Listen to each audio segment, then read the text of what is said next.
Algunas escenas de este programa han sido recreadas. Un tirador apunta mortalmente a los habitantes de un pueblo pequeño en Georgia. La policía y el FBI comienzan una búsqueda desesperada para encontrar al asesino. Luchan para darle sentido a la evidencia a medida que crece el número de muertes. En un intento por detener al asesino antes de que ponga en la mira a su próxima víctima.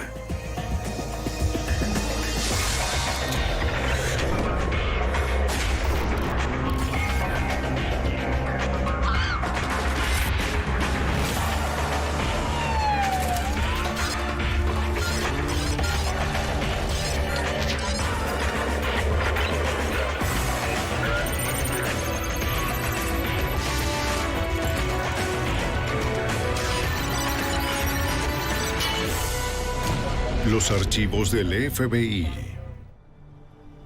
Francotirador en casa. Algunas escenas en este programa han sido recreadas. East Point, Georgia, está apenas a 11 kilómetros al sur de Atlanta. Es una ciudad tranquila con 40,000 habitantes. East Point tiene un promedio de 6 a 8 homicidios al año.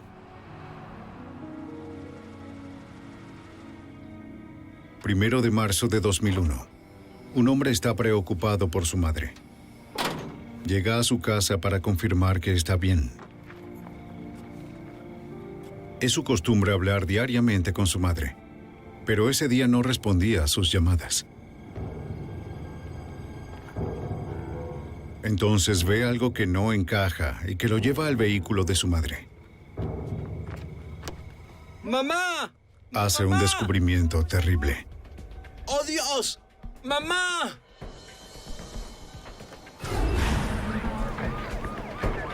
Minutos después, la policía de East Point y el teniente Russell Popham abren una investigación por homicidio.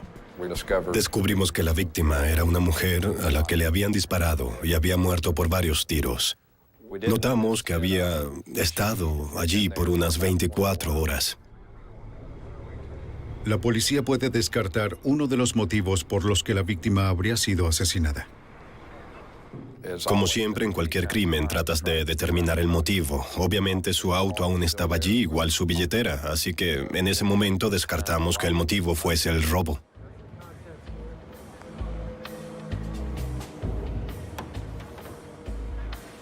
Los detectives identifican a la víctima como Pamela Clark. También encuentran una placa. John, revisa. La víctima era una oficial de libertad condicional en el estado de Georgia. Trabajaba para el Departamento de Instituciones Penitenciarias. Como tenían pocos recursos de investigación, la policía de East Point le pide al FBI y a la Oficina de Investigación de Georgia que los apoye en la escena del crimen. El agente especial del FBI, Pete McFarland, es parte de una fuerza de trabajo para asistir a la policía local con análisis forense. Muchas policías locales no cuentan con equipo como luz UV. Procesamos autos para encontrar huellas digitales latentes. Lo mismo hacemos con los artículos que recogemos en la escena del crimen. El agente especial del FBI, Pete McFarland, encuentra indicios de que la víctima fue casi tiroteada a quemarropa. Pero se podía ver el lugar donde la persona había disparado a través de la ventana y el vidrio y había atravesado la cara de la víctima, así que fue muy cerca. Podría decir que fue una ejecución. El asesino fue tan brutal como cuidadoso. El detective de la policía de East Point, Bobby Gray, no encuentra ningún casquillo de bala en la escena a pesar de que hubo múltiples disparos. La ausencia de casquillos implica que hubo un revólver. Hasta que no probemos lo contrario, vamos a asumir o que la persona los recogió o que usaba un revólver. La policía creía que se trataba de un homicidio premeditado por la falta de evidencia. No había huellas en la escena del crimen. Todo era muy estéril. Los detectives querían averiguar quién querría ver muerta a Pamela Clark. Buscando respuestas, acuden a su hijo. Hablaba con su madre todos los días, pero ella parecía feliz y nunca mencionó problemas con los expresidiarios. Para los investigadores, el tiroteo fatal fue un ataque aleatorio. Esa noche, los detectives van puerta a puerta por el vecindario. Buscan a cualquiera que haya visto algo sospechoso en las últimas 24 horas. Soy el teniente Popham con la policía de East Point. Hablamos con los residentes para investigar todo. Encuentran un solo testigo. Él estaba en las sombras. Sin embargo, La noche anterior, ella había oído algo que podría haber sido disparos. Luego vio a alguien alejándose sin prisa. ¿Recuerda qué hora era? como a las 8. La testigo dijo que vio a un hombre de 1,80 m. Estaba como a 36 metros de distancia, así que solo pudo decir que tenía pelo corto y que medía cerca de 1,80 m y que era de contextura promedio. No había mucha iluminación, eso era todo lo que sabía. Si tiene algo más que decirme o recuerda algo, llámeme. Desafortunadamente, la testigo no está segura de reconocer al hombre si lo ve de nuevo. Tiene 3 heridas de bala. La médico forense confirma varios hallazgos que los investigadores vieron en la escena del crimen. Pamela Clark fue asesinada 24 horas antes de que su cuerpo fuese descubierto. De esta dirección, voy a remover la bala. Entiendo. La médico forense encuentra 4 heridas de bala, 3 hacia el lado izquierdo del torso y una en la región de la axila derecha. La cercana ubicación de las 3 heridas es consistente con la teoría de la policía de que el asesino disparó desde muy cerca. La policía consigue sus primeras pistas sobre el arma asesina cuando la forense retira 3 balas calibre .40 del cuerpo.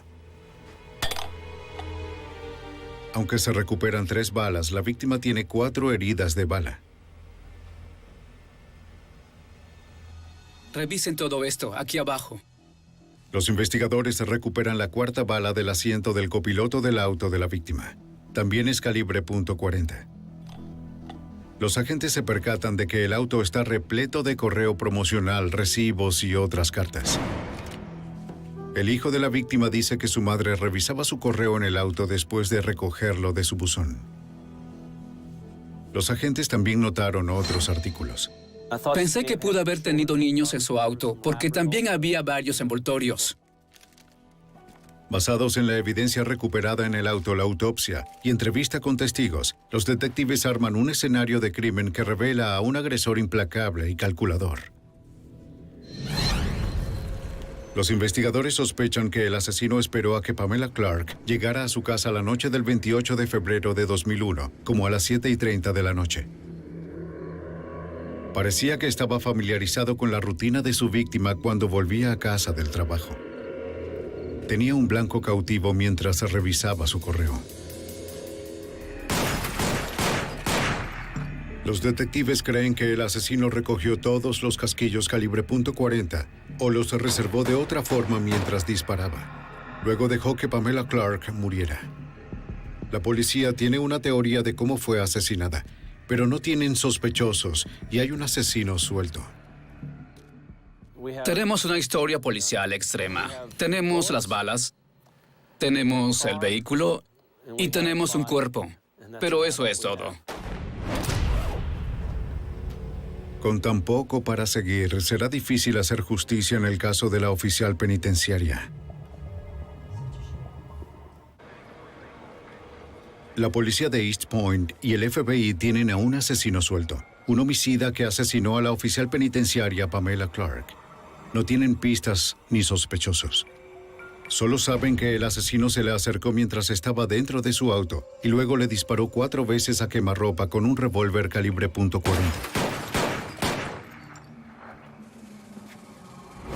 Todo va bien, no hay problemas. No mucho. Hablamos luego. Investigadores como el teniente Russell Popham de la policía de East Point tratan de entender por qué alguien quería a Pamela Clark muerta. Hay un dicho que dice que si puedes determinar el motivo, puedes resolver el crimen. De inmediato fuimos a trabajar con su familia cercana, sus contactos, así como su trabajo como oficial penitenciaria. El hijo de la víctima nunca mencionó que tuviera enemigos. Los detectives se enfocan en el trabajo de la víctima, donde se codeaba a diario con criminales peligrosos. Un oficial del sistema penitenciario tiene el poder de enviar de nuevo a la cárcel a un criminal. ¿Quién está en su oficina? Muy bien. Puede revisar lo que quiera y si me necesita... La policía revisa la oficina de la víctima para examinar sus expedientes. La verdad, sus expedientes tenían entre 70 y 100 casos.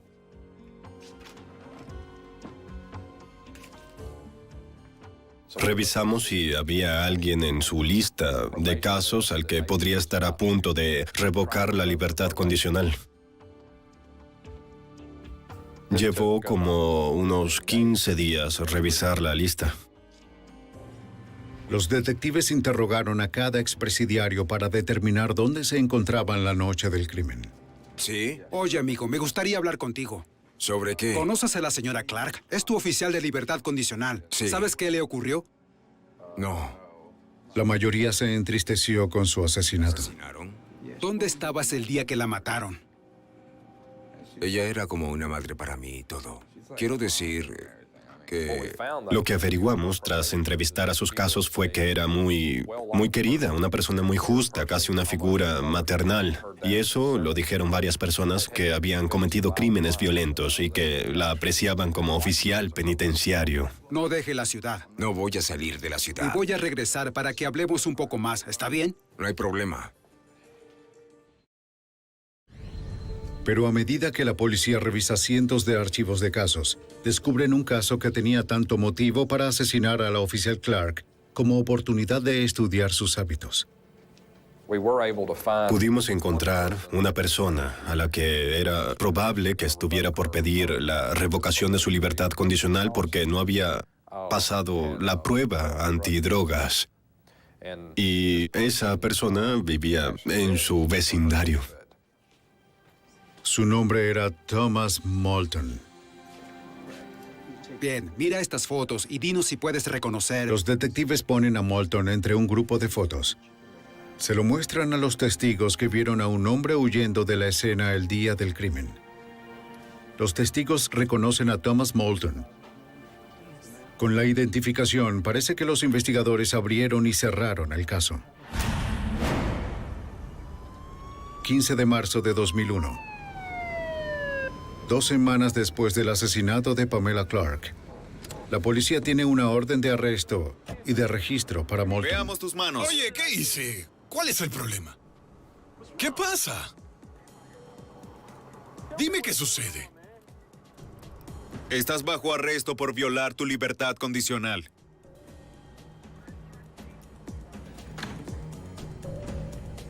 Durante la revisión de la casa de Moulton, los investigadores descubren una prenda parecida a la que un testigo vio la noche del asesinato. Esto se parece a la descripción. Sí parece, Sí. ¿verdad? Me imagino que eso es todo.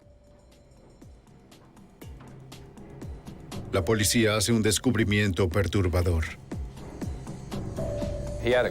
Tenía una caja de balas 9 milímetros en su habitación y, aunque sabíamos que las rondas usadas era calibre 40, esto mostraba que este expresidiario tenía balas, aunque no debía. Esto nos alarmó, la verdad, mucho nos alarmó. Bien, veamos qué tenemos. Revisa eso. ¿Qué tenemos aquí? Había mucho por hacer para probar o descartar si esta persona era responsable. No. Thomas Moulton se somete al polígrafo sin un abogado presente. ¿Asesinó a Pamela Clark? No. En el interrogatorio, Moulton niega estar involucrado en el homicidio de Clark. Asegura que la respetaba, a pesar de que su informe podría enviarlo de nuevo a prisión. ¿Tuvo algo que ver con el asesinato del oficial Clark? No. No la lastimaría. Me agradaba. Ella era buena conmigo. Explica que las balas encontradas en su apartamento eran para una 9 milímetros Smith & Wesson. El arma había sido robada 6 meses antes. ¿Alguna vez estuvo en el patio del oficial Clark? Sí, pero todos lo hacen. Cuando los investigadores presionan a Moulton por una coartada, dice que no recuerda dónde estaba la noche del asesinato de Pamela Clark. ¿El 20 de febrero de 2001?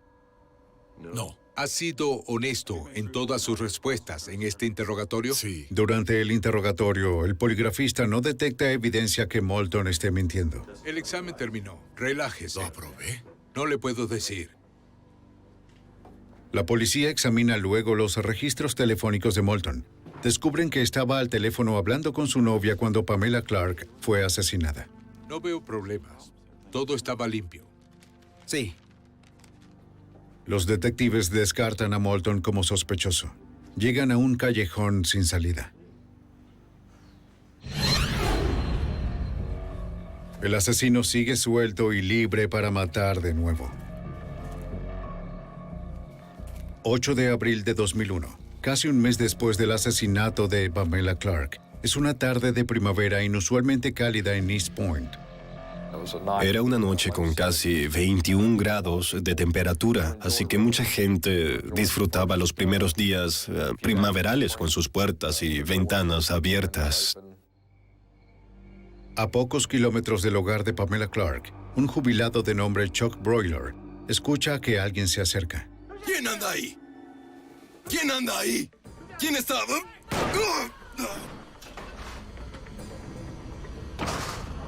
La bala destroza su brazo y penetra en su pecho. Trata de luchar, pero pierde sangre con rapidez. El tirador se queda. Luego desaparece en la oscuridad. El teniente de la policía de East Point, Russell Popham, trata de conseguir una descripción del atacante. Necesito moverlo. Solo relájese. Pero de nada sirve. Un minuto, señor.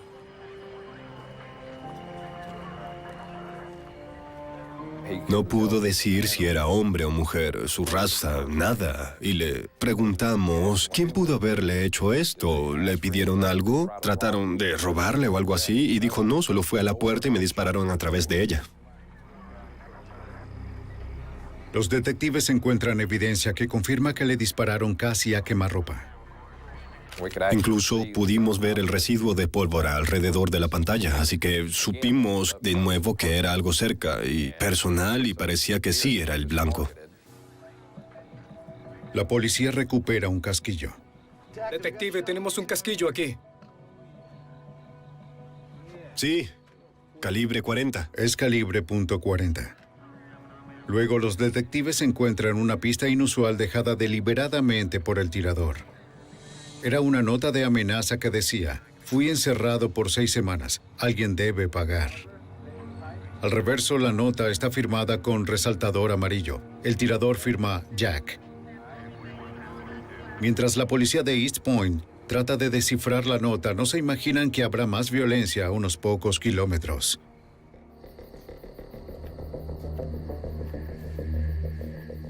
Menos de una hora después del ataque a Chuck Boiler, la policía de East Point tendrá en sus manos otro homicidio. ¡Oye! ¡Oye! ¿Hay alguien aquí?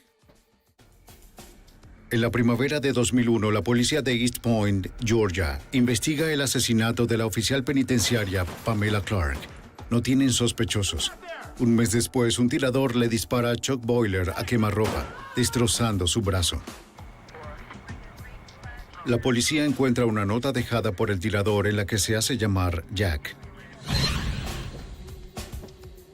En menos de una hora tras el ataque de Chuck Boiler, un hombre se aproxima a otra casa en East Point. ¡Hey! ¡Oye! ¡Por favor, abra la puerta! ¡Necesito ayuda! ¡Oh! ¡Espere! ¡Voy a llamar al 911! El hombre no es un tirador, es una víctima.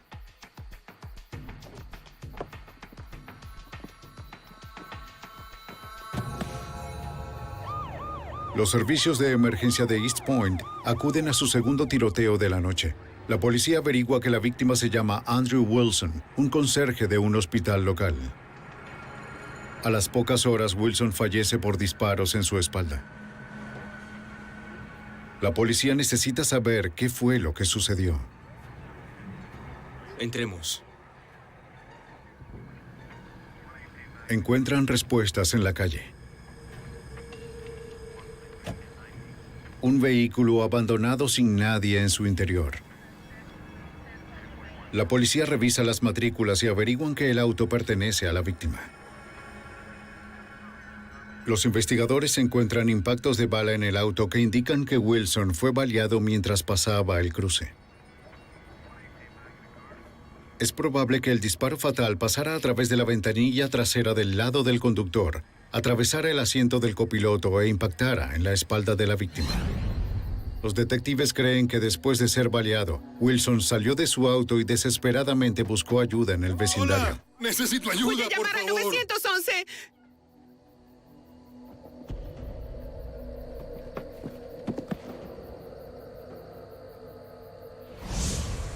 La policía recupera 5 casquillos en la escena. Todos son calibre .40, iguales a los encontrados una hora antes frente a la casa de Chuck Boiler. Pero el hecho de que armas calibre .40 fueran usadas en ambos crímenes no implica que estuviesen relacionados. La principal arma homicida que se usa en la zona es 9 milímetros y como la calibre 40 se ha popularizado, vemos muchas escenas del crimen con este calibre. Luego la policía encuentra evidencia innegable de que ambos tiroteos están relacionados. Hay un tirador en serie suelto en la ciudad de East Point que se hace llamar Jack. Solo necesito hacerle unas La preguntas. policía de East Point recorre el vecindario en busca de testigos. Sí. Encuentran a una mujer que vio a un hombre moreno merodeando la zona antes del tiroteo. Ella vio a este hombre parado allí y que iba de un lado a otro y lo vio por 10 o unos 15 minutos y dijo que no le pareció habitual, para nada. La testigo llamó a la policía para reportar al Me hombre. preguntaba si podrían enviar una patrulla a Fitz con Brown. Sí, bien, hay un hombre afuera y nunca lo he visto en mi vecindario. Su aspecto da miedo. Bien, gracias. Gracias. Cuando regresó a la ventana, ella vio a un auto acercarse al cruce.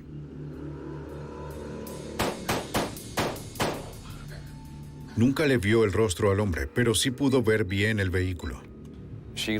Ve un auto americano último modelo. Fue muy firme en los detalles y algo que nos hizo creerle de verdad es que ella sabía qué tipo de automóvil era. La testigo no pudo ver la matrícula del vehículo. Sí, lo hizo muy bien, la verdad. Muy bien. Si recuerda algún detalle adicional, bien, ¿me podría, Sí, por favor, claro. hacer una llamada?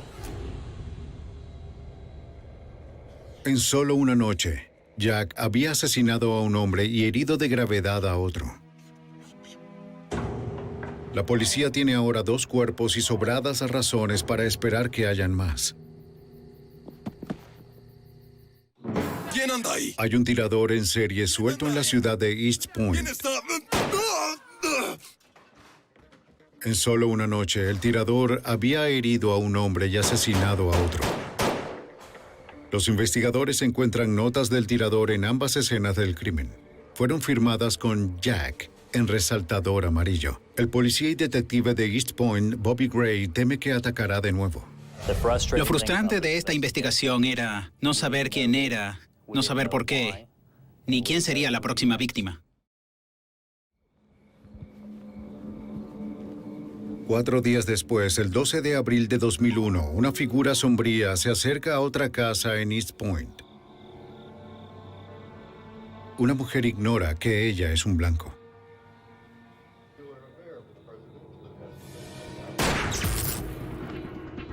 No escucha el disparo. El televisor es su única pista de que algo anda mal. Entonces divisa un agujero de bala y llama al 911. Bien, le enviaremos a alguien, gracias.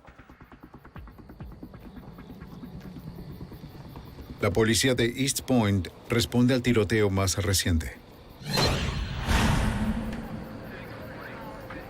Los detectives creen que el tirador le apuntó a la mujer y le dio al televisor por error. Tiene suerte de estar viva. ¿Escuchó algo antes del disparo? No, estaba sentada viendo televisión y recuerdo estar hojeando la revista y eso es todo lo que recuerdo. ¿Estás segura? Sí, lo estoy. Bien.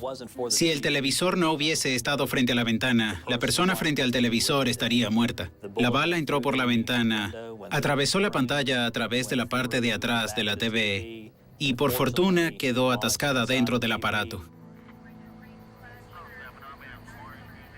Los investigadores descubren la escalofriante nota que apoya su teoría y amenaza a muchas más víctimas. Dice, vayan contando sus bolsas de cadáveres. Sabíamos que esta persona no se detendría. Tendríamos más víctimas. No era cosa de si volvería a ocurrir, sino de cuándo y cuántos. La policía no dudaba de que quien fuera el tirador era el asesino que se hacía llamar Jack. Horas más tarde, técnicos en escenas del crimen recuperan una bala del televisor de la mujer. Es calibre .40, consistente con el modus operandi de Jack. Detectives de East Point necesitan detener a Jack antes de que cumpla su amenaza de llenar más bolsas de cadáveres. Piden apoyo a otras agencias policiales y al FBI. El agente especial del FBI, Pete McFarlane, examina la evidencia.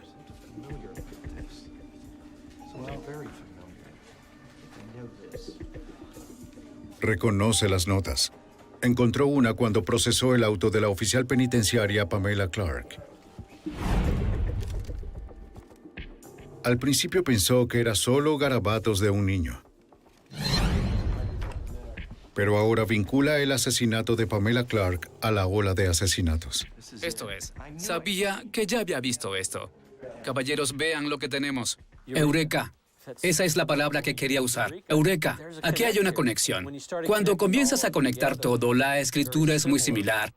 O la forma en bloque hecha con un resaltador. Era como si esta persona tratara de decir, bien, soy un asesino en serie. Estoy allá afuera disparándole a la gente sin ninguna razón.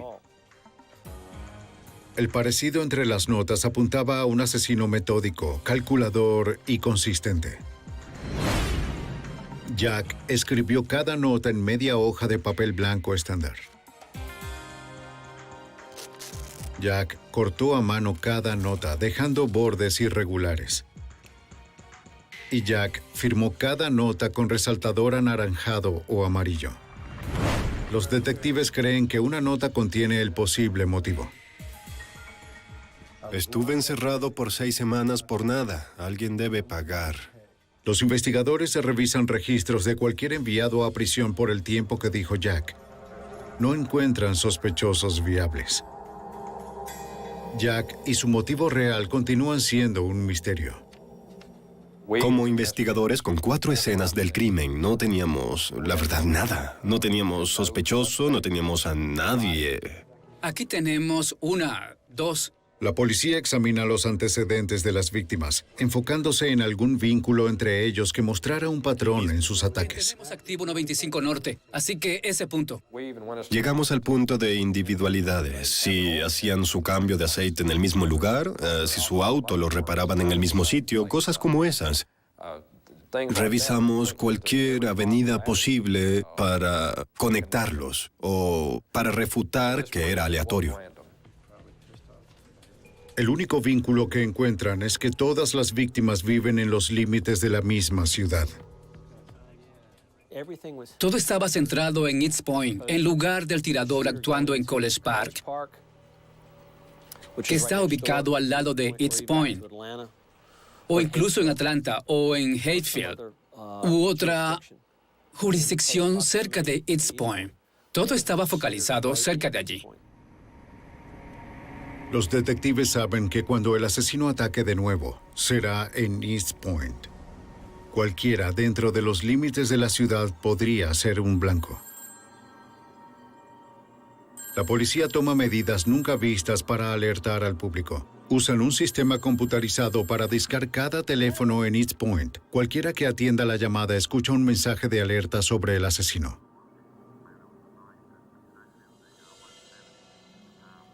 El mensaje grabado le dice al público que llame a la policía apenas detecten la mínima sospecha. Esto pone a toda la ciudad nerviosa. La policía trabaja sin descanso, cancelando permisos y reforzando el patrullaje para atrapar a Jack antes de que ataque de nuevo. Pero van tras un tirador que asesina cuando y donde le place. En el lado este de la ciudad, nos sentíamos indefensos. Estamos para proteger a los ciudadanos de East Point y para ayudar, y es frustrante no poder saber cuándo va a ocurrir el próximo tiroteo. No sabes quién será la víctima, ni sabes por qué va a haber una víctima. Los investigadores temen estar jugando un desalentador juego de espera con Jack.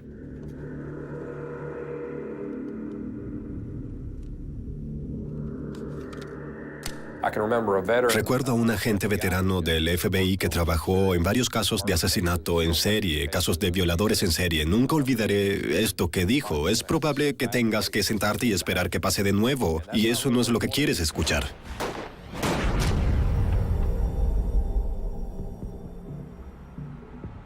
Doce días más tarde, el 24 de abril de 2001, la espera termina.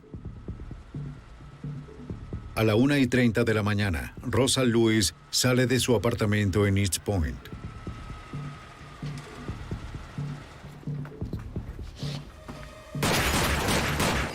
Es la quinta víctima de Jack.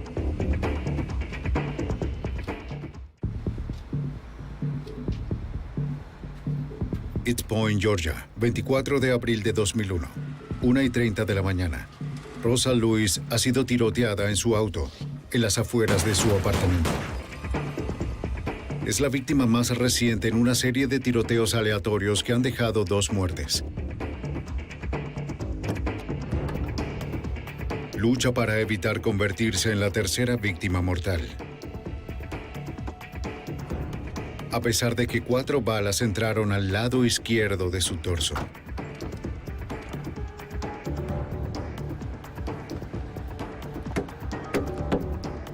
Rosa. Espera. Voy a llamar a 911. Su compañera de casa llama al 911 mientras Rosa Lewis se desmaya. La policía de East Point, el Buró de Investigaciones de Georgia y el FBI acuden de inmediato. ¿Qué tenemos aquí? ¿Cómo se encuentra? No se ve muy bien. El teniente de la policía de East Point, Russell Popham, no consigue respuestas de la víctima. No en ese momento, y es probable que nunca. Nos dijeron que no sobreviviría. Nos dijeron que estaba muy grave. Su presión arterial caía y lo más probable era que muriera. Los investigadores se enfocan en la evidencia física. De nuevo encuentran casquillos calibre .40. Esta vez eran 4. Los detectives saben que el asesino que se hace llamar Jack ha usado un arma calibre .40 en todos sus anteriores tiroteos. Los agentes encuentran otra pista en el techo de un auto que el tirador usó para apuntar a su blanco. Se podía ver dónde se había colocado a través del techo y estaba acostado sobre el techo de este vehículo, disparando hacia adentro del mismo. Se observaba la marca en B de la detonación del cañón sobre el propio auto. La conexión es que esto es muy cerca, tan cerca que no podía fallar. No es como disparar a 7 metros, a 45 metros de distancia. Esta persona estaba frente a la víctima y le estaba disparando. La policía busca la pista clave personal de Jack.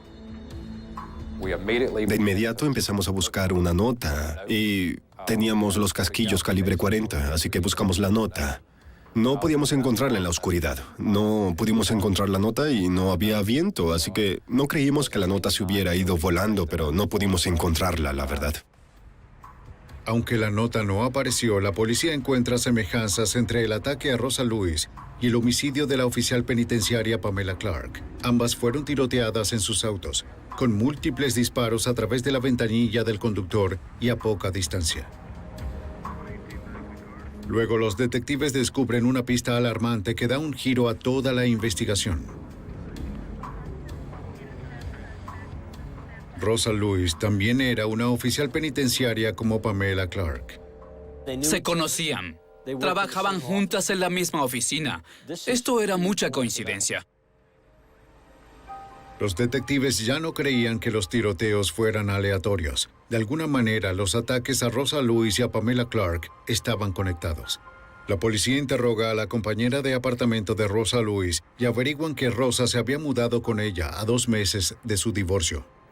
Pero nos dijo que se trató de un divorcio amigable. Dijo incluso que el ex esposo la ayudaba con la mudanza. No había motivos para creer que él tenía alguna intención de asesinarla. Los agentes y detectives van de puerta en busca de testigos del tiroteo. Encontramos a una dama que reside en la calle de atrás del complejo de apartamentos que dijo que escuchó los disparos.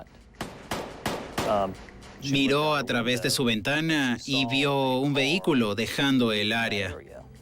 Y dijo que se trataba de un auto azul y nos dijo que era similar a un modelo particular de auto.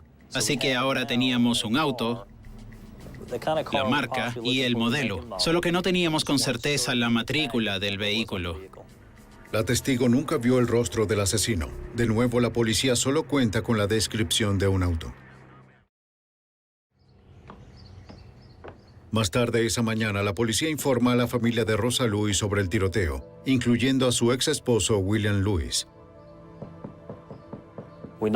Llamamos a la puerta y nadie respondió. Tocamos unas veces más y cuando estábamos a punto de irnos y mientras nos dirigíamos a nuestro auto, un vehículo llega. Lo primero que notamos era que ese auto no solo era muy parecido, sino del mismo tipo que el que fue descrito abandonando el tiroteo. El conductor es William Louise. Señor Louise.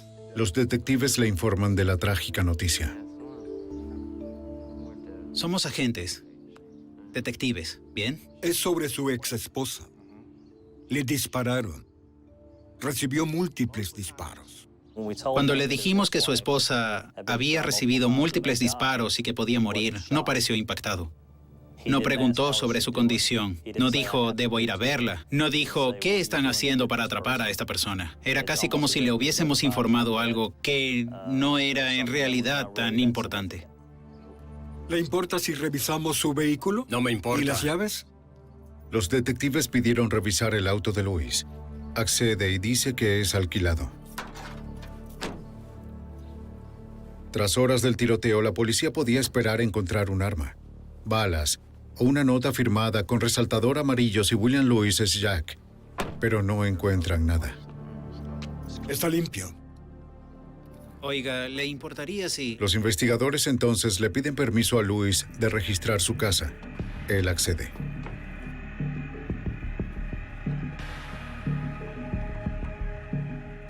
La sala está limpia, pero es solo una de muchas habitaciones. Señor Louise, ¿es esa su habitación allá atrás? Sí. ¿Le importa si reviso? No, adelante. Muy bien. En la habitación, la policía encuentra artículos comunes en cualquier oficina de un hogar. Pero en este caso, tienen un significado escalofriante. Estaba de pie en la habitación y observé sobre su cómoda. Y había varios resaltadores. Eran de los mismos colores de las notas que habíamos encontrado antes.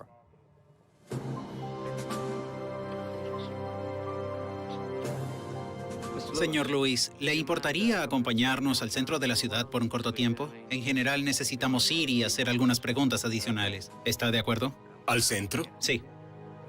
El hallazgo da pie a que los detectives le piden a Louise que vaya con ellos para ser interrogado. Él accede. Creo que quería cooperar lo máximo posible. Nos quería convencer de que no era la persona que buscábamos. La policía no tiene forma de saber si acaban de meter en su auto a Jack o si era otro callejón sin salida. La oficial penitenciaria Rosa Louise permanece en coma luego de recibir 4 disparos en el pecho. La policía cree que ella es la quinta víctima de un tirador en serie que se hace llamar Jack. Los detectives encuentran evidencia circunstancial que apunta al ex esposo de la víctima, William Louise. Pero todavía no tienen idea de por qué se hace llamar Jack o de qué provocó la matanza. Mientras Louise es transportado a la estación policial para interrogarlo, otros investigadores son enviados a la oficina donde su ex esposa trabajaba. Revisan su escritorio por pistas. Es la misma oficina donde la primera víctima, Pamela Clark, laboraba. Las mujeres eran buenas amigas. Los investigadores encuentran evidencia de que Rosa Louise temía por su vida. Semanas antes de que fuera atacada, escribió una carta y la colocó en su escritorio. Decía que si cualquier cosa le ocurría, su ex esposo sería el responsable. Por la carta, el detective Bobby Gray de la policía de East Point se entera que Louis amenazó a Rosa para evitar que se divorciara de él. Le decía cosas como, conozco a personas que te pueden hacer cosas. Yo sé cómo deshacerme de ti. Y dijo cosas como, voy a volarte la cabeza. En su carta, Rosa Louis implica a su ex esposo en el asesinato de Pamela Clark. Pamela ayudó a Rosa con su divorcio y le recomendó un abogado de divorcios. Eso puso furioso a William Louis. En su mente, si ella no hubiese convencido a su esposa en dejarlo, su esposa aún estaría con él. Estaba tan molesto con ella que sería la primera persona contra la cual arremetería. Pamela fue asesinada la noche después de que Rosa decidió dejar a su esposo. Durante el interrogatorio, los detectives enfrentaron a William Louis con la nota encontrada en el escritorio de Rosa. Ha estado actuando de modo irracional en extremo. Mucha gente me ha prevenido que tenga cuidado. Y le leímos la carta en el interrogatorio y le preguntamos sobre estas amenazas y nos dijo que eran solo vacías. Dijo, esas son amenazas vacías. Son amenazas vacías. No hay nada en eso. Son vacías. Esas son todas amenazas vacías, eso es todo. Amenaza vacía, al punto de que le escribiera una carta a un abogado. Son solo palabras, eso es todo. ¿Alguna vez maltrató a su esposa? No. ¿La golpeó? No. ¿Le dio una paliza? Le preguntaron más sobre su relación con su esposa. Averiguaron que el aniversario de la boda de la pareja es el 8 de abril, el mismo día que Chuck Broiler fue atacado y Andrew Wilson fue asesinado. Teníamos la teoría de que era probable que encerrado en casa todo ese domingo, que era su aniversario de bodas, él quería estar con su esposa y creemos que se puso furioso y decidió salir y dispararle a 2 víctimas al azar. ¿Nos puede explicar esto? Los detectives revisan los registros de la tarjeta de crédito de Louis y descubren que alquiló un auto el 8 de abril. Los asesinatos ocurrieron, el mismo auto fue visto en la escena del crimen. Ahora, el auto coincide con la descripción del vehículo que un testigo vio alejándose de la escena del asesinato de Andrew Wilson. Y según dijo, a él le gustaba alquilar muchos autos. Podíamos vincularlo con 2 autos que había alquilado y que ambos habían sido vistos dejar los tiroteos. Y eso era muy importante. Ella no me vio. Durante las extenuantes 3 horas del interrogatorio, Louis continúa engañoso y evasivo en sus respuestas. Inventa historias de expresidiarios que querían asesinar a su exesposa. Los investigadores ven a través de la cortina de humo. Señor Louis tiene el derecho de guardar silencio y no hacer ninguna declaración. ¿Bien? Fue como a las 5 de ese día que lo arrestamos por haberle disparado a su esposa. ¿Tiene derecho a... ¿Entiende estos derechos? Yo amo a mi esposa, ¿de acuerdo? Pero Rosa Louis es una de las 5 personas atacadas por el tirador conocido como Jack. Si William Louis es Jack, la policía aún tiene que probarlo. Debíamos conectarlo a esos otros incidentes. Contábamos con mucha evidencia circunstancial, pero en ese momento sentíamos que no estábamos de ninguna manera cerca de condenarlo. La buena noticia es que hay un sobreviviente, se está recuperando. Las malas... El agente especial del FBI cree que una forma de vincular a Louis a los otros tiroteos es a través de los casquillos y las balas. No hay casquillo aquí. Esta fue la primera. Con la segunda víctima encontramos uno. Según el laboratorio, todas las balas de las escenas de los crímenes anteriores eran de la misma arma. Las balas que hirieron a la señora Louis venían de la misma arma. Esos eran solo los casquillos. Eso es correcto. Pero coincide. Sí, coincide. Así que el teniente Russell Popham de la policía de East Point sabe que encontrar el arma asesina probaría su caso. De tener un sobreviviente. Hasta hoy no hemos encontrado el arma. Ejecutamos 8 órdenes de cateo buscando el arma y nunca la encontramos.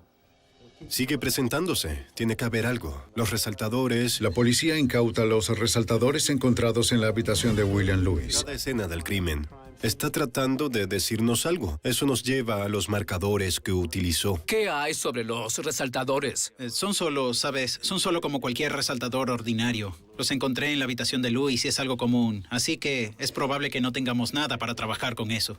Está bien.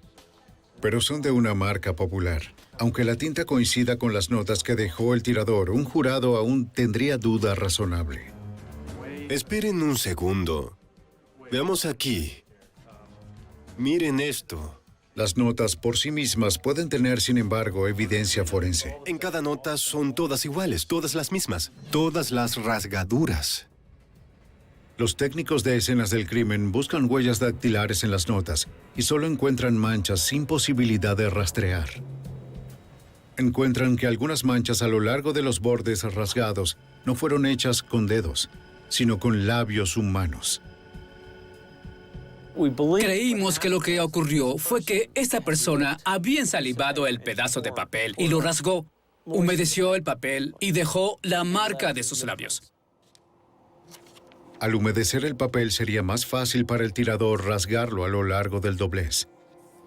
El tirador evitó dejar sus huellas en las notas, pero los técnicos encuentran restos de la saliva que contiene ADN. Los investigadores comparan el ADN de las notas con la muestra tomada a William Lewis. El ADN coincide. William Lewis es Jack. Aunque no logramos encontrarle el arma homicida, teníamos su ADN, su saliva en las notas y estaban en 3 de las escenas del crimen. ¿Es en serio? Sí. ¿Coinciden? Mira esto. Oh, la coincidencia es perfecta, excelente. William Charles Lewis es imputado con 26 cargos en conexión con la ola de matanzas en East Point. La fiscalía planea pedir la pena de muerte.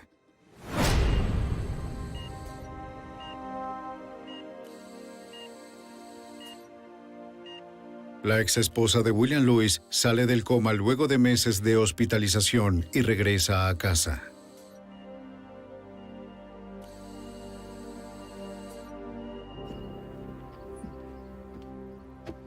En septiembre de 2001, 5 meses después de que Rosa Lewis estuviera a punto de ser asesinada, la policía acude a su casa una vez más. Oh, estoy mejor. Espero que se sienta mucho mejor.